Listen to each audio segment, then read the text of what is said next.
You ever hear a story so wild that you just gotta stop and think, wait, did that really happen? Well, buckle up, because what we're diving into today is one of the craziest accounts from ancient times. We're talking about a guy who literally came back to life just by touching some old bones. And I'm not spinning you a yarn here. This is straight from the pages of history and scripture. Picture this. It's around 800 BC in the ancient kingdom of Israel. Times are rough, folks are struggling, and death. Well, death was just part of everyday life back then. But there's this one prophet, a man named Elisha, who's been making waves throughout the land. I mean, this guy wasn't your average Joe. He performed miracles that would make your jaw drop, healing the sick, multiplying food, even raising the dead. Talk about having skills, right? Now, Elisha had been the real deal for decades. He walked with kings, confronted enemies, and stood up for what was right when nobody else would. The man had guts, no doubt about it. But here's the thing. Even the mightiest among us eventually kicked the bucket. And when Elisha's time came, he passed away and was laid to rest in a tomb, just like everyone else. You'd think that would be the end of the story, wouldn't you? Prophet dies, gets buried, people mourn, life goes on. But hold your horses, because this is where things get absolutely bonkers. Fast forward a bit after Elisha's death. The land of Israel is dealing with raiders from Moab. These weren't your friendly neighbors, if you catch my drift. They'd swoop in, cause chaos, steal whatever they could grab, and generally make life miserable for everyone. So one day, there's a funeral procession happening. Some folks are carrying a deceased man to his final resting place, probably saying their goodbyes, when suddenly, bam, they spot a band of these Moabite raiders heading their way. What would you do in that situation? I mean, seriously, picture yourself there. You're trying to give someone a proper burial, and then trouble comes knocking. These guys didn't have time to debate or plan. They had to act fast. So in a moment of sheer panic, they did something pretty unconventional. They tossed the dead man's body into the nearest tomb they could find. And wouldn't you know it, that tomb happened to belong to none other than the prophet Elisha. Now here's where it gets absolutely mind-blowing. The moment, and I mean the exact moment, that dead man's body touched Elisha's bones, something extraordinary happened. The guy came back to life, just like that. He stood up, probably confused as all get out, and walked right out of that tomb. Can you imagine? One second you're dead as a doornail, and the next you're back among the living. That's gotta mess with your head, doesn't it? This isn't some tall tale that got exaggerated over campfires. This account is recorded in the ancient texts, in the second book of Kings, chapter 13, verse 21, to be exact. Scholars, historians, and theologians have been examining this story for thousands of years, trying to wrap their heads around it. So what's really going on here? Why would touching some old bones bring a dead man back to life? That's the million-dollar question, isn't it? Some folks say it was a final miracle, one last demonstration of the power that had worked through Elisha during his entire life. Even in death, the guy still had it. Others believe it was meant to be a sign, a message to the people that the power of the divine doesn't just vanish when someone passes away. Think about it for a second. Elisha spent his whole life being a channel for miraculous power. He helped widows, cured people of terrible diseases, provided for those who had nothing. This wasn't a man who did things halfway. When Elisha prayed, stuff happened. When he spoke, people listened. And apparently, even his earthly remains carried some of that extraordinary power. Now you might be sitting there thinking, come on, there's gotta be a logical explanation for this. And hey, I get it. In our modern world, we like things to make sense. We want science. We want proof. We want everything tied up in a neat little bow. But here's the thing. Sometimes the universe throws us a curveball that just doesn't fit into our nice, tidy categories. Doesn't that make you wonder what else might be possible? Let's break down what we know about Elisha before this crazy incident. This guy wasn't born with a silver spoon in his mouth. He started out as a farmer, plowing fields like countless others. But one day, the prophet Elijah came along and threw his cloak over Elisha's shoulders. That was it. That simple gesture changed everything. Elisha left his old life behind and became Elijah's apprentice, soaking up wisdom and learning what it meant to be a true prophet. When Elijah's time on earth ended in that famous whirlwind, the guy literally got taken up to heaven in a chariot of fire. No joke. Elisha inherited a double portion of his mentor's spirit, and boy, did he use it. The miracles started flowing like water. He purified poisoned water sources, multiplied a widow's oil so she could pay off her debts, brought a dead child back to life, cured a military commander of a skin disease that had no cure. The list goes on and on. But here's what really sets this tomb incident apart. Elisha wasn't even trying to perform a miracle. He was dead, gone, no longer among the living. Yet the power that had worked through him was so strong, so potent, that even his bones carried it. Doesn't that just blow your mind? It's like the guy left a legacy that literally transcended death itself. Now, some skeptics might say, well, maybe the man wasn't really dead in the first place. Fair point, right? Back in those days, medical knowledge wasn't exactly what it is today. People sometimes got buried when they were actually in a coma or some kind of deep unconscious state. But here's the thing. The text makes it pretty clear this guy was dead. Like, actually deceased. And the witnesses weren't idiots. They knew what death looked like. They'd seen plenty of it. So if we take the account at face value, we're left with something that just doesn't compute in our normal understanding of reality. A dead person touching dead bones and coming back to life? That's the kind of stuff that makes scientists scratch their heads and philosophers write lengthy books trying to explain it. But you know what? Maybe that's exactly the point. Maybe this whole incident was meant to shake people up, to make them realize that there are forces at work in this universe that we can't fully understand or control. It's like a cosmic reminder that we don't have all the answers, and that's okay. Pretty humbling when you think about it, isn't it? Let's talk about the timing of this miracle for a second. It happened during a period when Israel was going through some serious struggles. The nation was divided, enemies were pressing in from all sides, and faith was wavering among the people. They needed a sign, something to remind them that they weren't alone, that the power that had protected and guided them was still active, still present. And what better way to send that message than through something as dramatic as bringing a dead man back to life?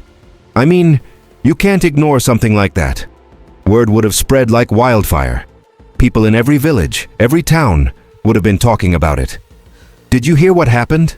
Dead guy touched the prophet's bones and came back to life. That's not the kind of story you forget. Now, let's bring this back to something we can relate to. We've all experienced moments where we felt like we were at the end of our rope, right? Times when it seemed like there was no hope, no way forward. Maybe it was a health crisis, a financial disaster, a relationship that fell apart. In those moments, we're kind of like that dead man, stuck in a dark place with no apparent way out. But here's the beautiful thing about this story. It shows us that even when all seems lost, there can be a turnaround.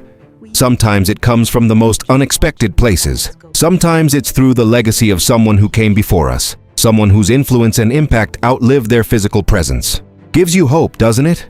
Think about the people in your own life who've made a lasting impact. Maybe it's a grandparent who taught you valuable lessons, a teacher who believed in you when nobody else did, a friend who stuck by you through thick and thin.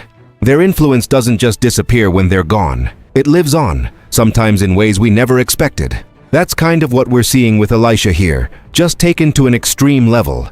Now, I know what some of you might be thinking. This is all well and good for ancient history, but what does it mean for us today? Great question. See, the power of this story isn't just in the miraculous event itself.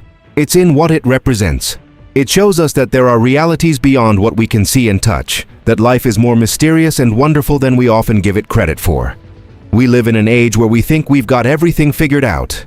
We've got smartphones that can answer almost any question, medical technology that can cure diseases that would have been death sentences 100 years ago, and scientific explanations for most of what we encounter in daily life. But every now and then, something happens that reminds us we're not quite as smart as we think we are. And maybe that's not such a bad thing. This story also speaks to the concept of legacy. What are you leaving behind? What impact are you making that might outlive your physical presence? Elisha dedicated his life to helping others, to being a voice for justice, to standing up for what was right even when it was unpopular or dangerous. That's the kind of legacy that doesn't just fade away. It echoes through time. You don't have to be a prophet or perform miracles to leave a meaningful legacy. Every act of kindness, every word of encouragement, every time you stand up for someone who can't stand up for themselves, that stuff matters. It ripples out in ways you might never see. Who knows? Maybe someday, long after you're gone, something you did or said will bring life to a situation that seemed dead and hopeless. Let's also consider the archaeological and historical context here. The Kingdom of Israel in 800 BC was a real place with real people. We've got archaeological evidence of the cities, the culture, the conflicts of that era. This isn't mythology from some foggy past that can't be verified. These events took place in a specific time and location, involving actual historical figures. The tomb itself, the burial practices, the raids from Moab. All of these details line up with what we know about that period in history. Does that prove the miracle happened exactly as described? Well, that's for each person to decide for themselves. But it does show that we're not dealing with pure fantasy here. This story is rooted in real history, real geography, real people. And here's another fascinating angle. This miracle wasn't even about Elisha proving anything. The guy was dead. He had nothing to prove anymore. His life's work was done. This was more like a bonus, an encore performance, if you will. It was the divine showing up one more time through the vessel that had been Elisha, saying, "Hey, remember what we can do? Don't forget. Don't give up." What do you think would have gone through that resurrected man's mind? Seriously, try to imagine it. One moment you're dead, probably experiencing whatever comes after death, and the next moment you're back in your body, standing in a tomb, very much alive. That's got to change your perspective on life, right? I bet that guy never looked at a single day the same way again. We don't know what happened to him after that. The scripture doesn't follow up on his story. Did he live another 50 years? Did he tell everyone he met about what happened? Did he become a changed man because of it? We can only speculate. But one thing's for sure, that experience would have marked him for life. This brings up an interesting question about the nature of miracles themselves. Are they meant to be repeatable, scientific phenomena that we can study and recreate? Or are they by definition one-time events that break the normal rules? Throughout history, there have been countless reports of miraculous events, healings, resurrections, impossible survivals.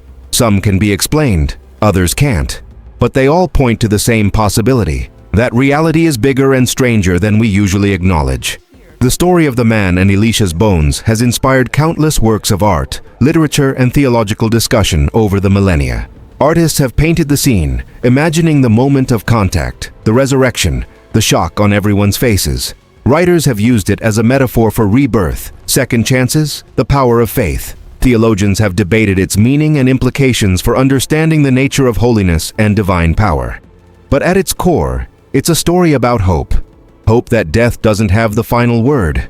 Hope that power for good doesn't die with the person who wielded it. Hope that when everything looks hopeless, a turnaround is still possible. And isn't that something we all need to hear sometimes?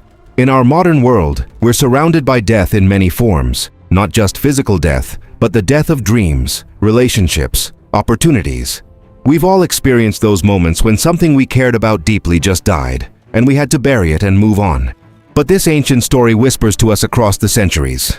Sometimes what looks dead might just be waiting for the right touch to bring it back to life.